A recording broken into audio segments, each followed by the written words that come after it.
سنائیے. انہوں نے یہ ایک خط میں کسی کو یہ شعر لکھا، گزر ہی گئی ہے قدیر حیات تیری، ہاں ستم ظریفی مگر کوفیوں میں گزری.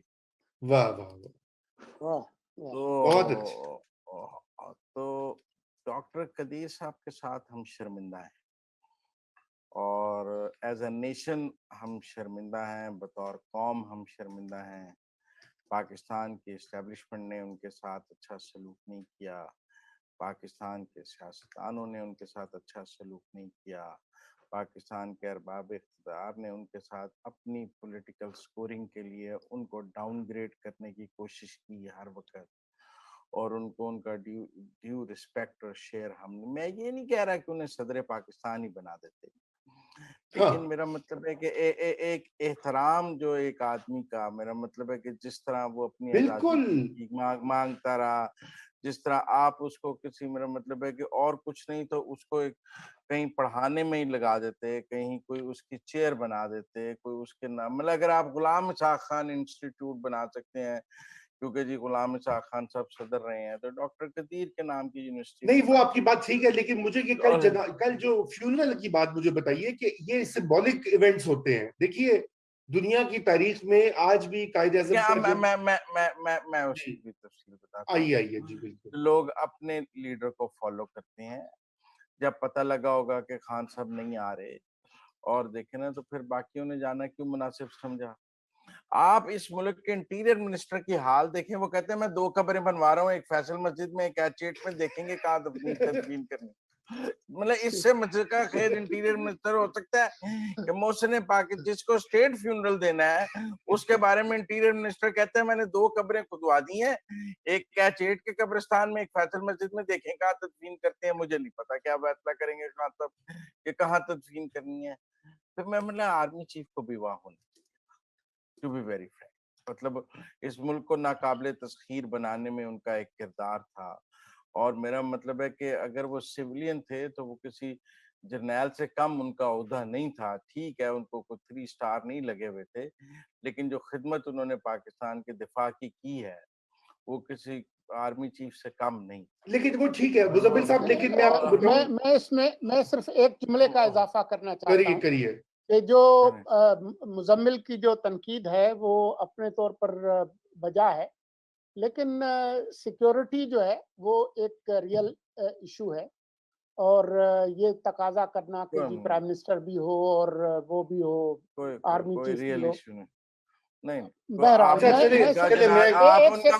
آپ ان کا جنازہ سیکیورٹی میں کروا سکتے تھے. ہم نے ایدی صاحب کا جنازہ دیکھا، انہوں نے اسٹیڈیم میں کرایا، اس میں آرمی چیف بھی تھے، سب بھی تھے. چلیے میں اس بحث میں نا میں ایک جملہ کہنا چاہتا ہوں رضا، میں ایک جملہ کہنا چاہتا ہوں. اور دوسری بات یہ ہے کہ عمران خان صاحب نے تو نہ نعیم الحق کا جنازہ پڑھا، نہ ہزارہ والوں. مجھے ایک بھی جنازہ بتا دے، سارے سیکیورٹی کے مسائل کی وجہ سے انہوں نے نہیں پڑھے. میں اس سے زیادہ اہم بات آپ کو بتانا چاہتا ہوں. وہ تو عید کی نماز پڑھنے بھی نہیں جاتے فیصل مسجد. یہ حقیقت کہ پاکستان نے ان کو اسٹیٹ فیونرل دیا، یہ نفی ہے سابق فوجی صدر پرویز مشرف کے اس انٹرویو اور اس ایکشن کی جس میں ان کو انہوں نے ایٹمی رازوں کا ایک غیر قانونی سوداگر جو ہے وہ بتایا تھا. تو اس کا مطلب یہ ہے کہ اب پرویز مشرف کا جو ایکشن تھا وہ پاکستان کی ریاست نے اس کی نفی کر دی ہے. بس ٹھیک اوکے. میں سمجھتا ہوں یہ جو اسٹیٹ فیونرل ہے یہ پبلک پریشر پہ ہوا ہے، کوئی اسٹیٹ کا بائی ڈیزائن نہیں تھا. یہ ان کی ڈیتھ کے 2-3 گھنٹے کے بعد جب ٹویٹر پہ اور ہر جگہ سوشل میڈیا پہ بہت شور مچا، اس کے بعد یہ آفٹر تھاٹ تھا، کیونکہ بیک لیش بہت زیادہ تھا، لوگوں کی ان سے محبت بہت زیادہ تھی، اور یہ بھی بادل ناخواستہ ہی کیا گیا. جی بالکل. تو میں نے جی یہ کہنا ہے اپنا زیغم صاحب، اب آپ اس کے اوپر اپنے سارے خیالات سن لیے، دونوں سولنگی صاحب نے بھی اضافہ کیا. میں صرف ایک پوائنٹ کہنا چاہتا ہوں اس سے پہلے کہ زیغم صاحب آپ اپنی ویو دیں. میں صرف یہ کہنا چاہتا ہوں کہ دیکھیے وزیر اعظم صاحب جو ہے نا مزمل بھائی، وہ نمائندہ ہیں پوری حکومت کے، وہ آرمی چیف کے بھی نمائندہ ہیں، وہ دیگر انسٹیٹیوشنز کے بھی نمائندہ ہیں، کیونکہ وہ ہیڈ آف دی ایگزیکٹو ہیں. چلیے وزیر اعظم کی سیکیورٹی کا خطرہ ہے تو صدر پاکستان تو اسلام آباد میں موجود ہے نا. اسٹیٹ فیونرل ہے, head of state according to constitution of Pakistan صدر محترم ہے ڈاکٹر عارف علوی, تو کم از کم وہی ہوتے. آپ کیا ایک طرف لوگوں کو آپ نے ایک دیکھیے نا, آپ نے پبلک پریشر کی بات کی, لوگوں کو آپ نے یہ ان کے دماغ میں ڈال دیا محسن پاکستان عالمی انٹرنیشنل اوپینین کو موڈیفائی کرنے کے لیے, ٹھنڈا کرنے کے لیے قدیر خان کو اسمگلر شو کر دیا, مشرف نے نظر بند کر دیا, اور دونوں طرف نہیں آپ کھیل سکتے. آپ کو یہ جو سپلٹ پرسنالٹی ہوتی ہے نا, اس کا نفسیات میں بہت بری نام ہے اور بہت بری بیماری کہلاتی ہے, اسکیزوفرینیا. یہی چیز طالبان کا معاملہ ہو, یہی چیز جمہوریت کے اوپر مسئلہ ہو, یہی چیز خارجہ پالیسی کے اہداف پر ہو, یہی چیز ڈاکٹر قدیر خان ہیرو ہیں تو کھل کے تسلیم کیجئے ہیرو ہیں. وہ غلطیاں ہو گئی, آپ نے سزا دے دی, بات گئی رات گئی, لیکن آپ یہ دو روئی رویہ جو ہے اس کو برقرار نہیں رکھ سکتے. جی زیغم صاحب, میں نے کہا کہ میں بھی تھوڑی بھڑاس نکال دوں اسی بات. نہیں, آپ نے بہت دلچسپ اور اچھی. دیکھیے رضا, کیا نیوکلیئر پروگرام پہ کوئی متنازع بات بنتی ہے؟ آپ نے پروفیسر ہود بھائی صاحب کا حوالہ دیا. دیکھیے بڑی سادہ سی بات ہے, اگر پاکستان ایک نیشن سٹیٹ ہے جو کہ یہ ہے, تو پاکستان کا نیوکلیئر پروگرام پاکستان کی بہت بڑی اچیومنٹ ہے. اور وہ لوگ جنہوں نے ان میں کنٹریبیوٹ کیا, بڑی کنٹریبیوشن کی, انہوں نے اس قوم کی خدمت کی, وہ اس قوم کے ہیرو ہیں. وہ ذوالفقار علی بھٹو ہوں, وہ غلام اسحاق خان ہوں, وہ ڈاکٹر قدیر خان ہوں, وہ نواز شریف ہوں, جنہوں نے بھی جتنا اس میں کنٹریبیوٹ کیا. اگر پاکستان کو آپ نیشن سٹیٹ سمجھتے ہیں, اگر آپ سمجھتے ہیں کہ پاکستان کوئی این جی او ہے یا پاکستان کو این جی او ہونا چاہیے, تو پھر یہ ایک فضول کام تھا, نہیں ہونا چاہیے تھا. ہود بھائی صاحب ٹھیک کہتے ہیں, کیا ضرورت پڑی ایسے کھلونوں پہ پیسے ضائع کرنے کی. یہ بات طے ہے, خود بھارتی ہمیں بتاتے ہیں کہ کم از کم 2 سے 3 موقع ایسے آئے جب بھارت پاکستان پر حملے کا فیصلہ کر چکا تھا باقاعدہ, لیکن پاکستان کے نیوکلیئر پروگرام کے ڈیٹرنٹ کی وجہ سے بھارت نے پاکستان پر حملہ نہیں کیا. تو نیوکلیئر پاور نے جو گراؤنڈ ریئلٹی بدلی ہے وہ ایک حقیقت ہے. اب جو کچھ ڈاکٹر صاحب کے ساتھ ہوا یہ بہت دکھ کی بات ہے, اس طرح نہیں ہونا چاہیے تھا.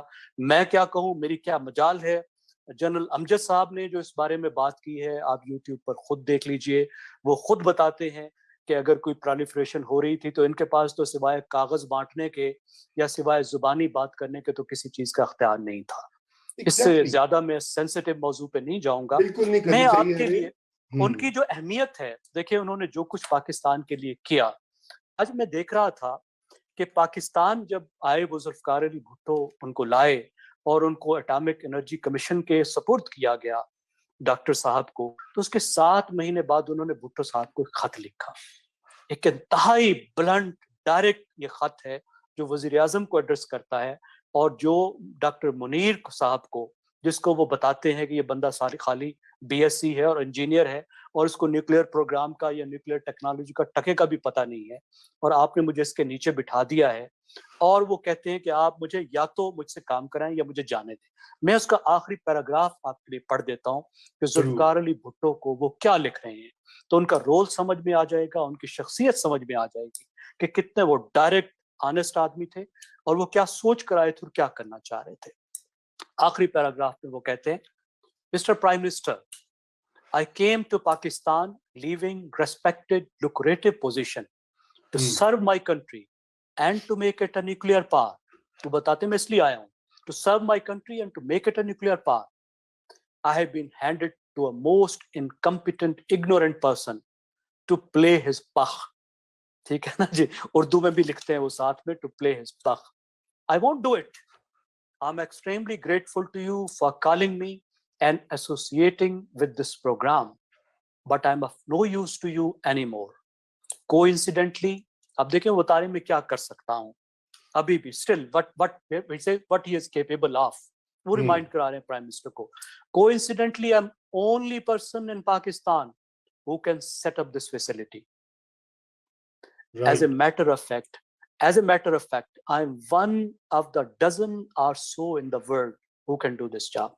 تو کہتے ہیں پوری دنیا میں, پاکستان میں تو میں اکیلا ہوں جو بندہ کام کر سکتا ہے, کوئی یہ کر ہی نہیں سکتا.